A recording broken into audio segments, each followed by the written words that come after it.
this lunchtime at the European Parliament. Is it good news or bad news for farmers in the North East?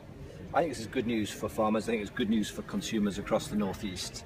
This was a compromise decision across most of the political parties agreed on this, and this means that at the end of the day the ultimate decision will lie with member states, with the British government in our case, as to whether or not we grow GMOs going forward in the UK. How confusing is it though for the agriculture sector? Britain will have the right to veto any growing of GM crops, but it's the European Union still that's approving these products. I think the thing to recognise is that there's a range of views across the European public about GMOs. Some people are for it and some people are against it. It's exactly the same in the UK, and people hold these emotions really quite strongly. I think the first stage of checking that the scientific evidence suggests making sure that the products are safe. If the products are safe, then they can be licensed. And then you've got the European Commission taking the decision to license products and allow companies to use them. And at that point, the member state governments decide whether or not they want those particular products to be used in their country. And I think that's a good place to be. It recognises the diversity that exists across the European Union. We don't want a one-size policy fits all. This allows the British government, elected by the British public, to decide whether or not we have GMOs in the UK going forwards. If there is an appetite back home, perhaps to be seen at the next election, to return powers to the UK from Brussels, it's an example of how the EU does move both ways.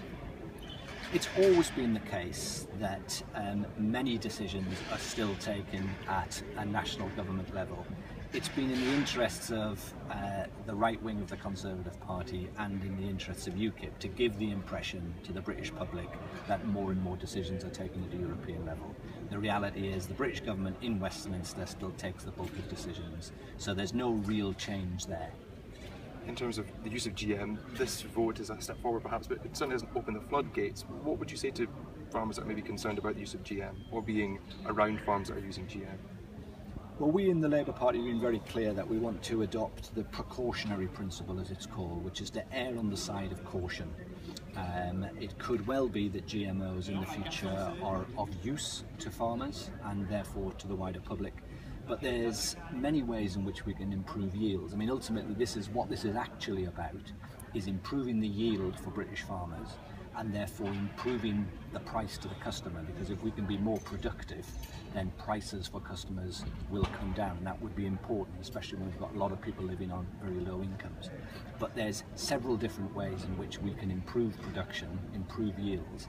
GMO's one, but improving our farming methods and adopting new ways of farming is another way of doing it without necessarily introducing GMOs. So GMOs are not a silver bullet. They won't solve all the farming problems going forward. There may be a place for them, but that decision lies with the British government. Excellent. Just okay.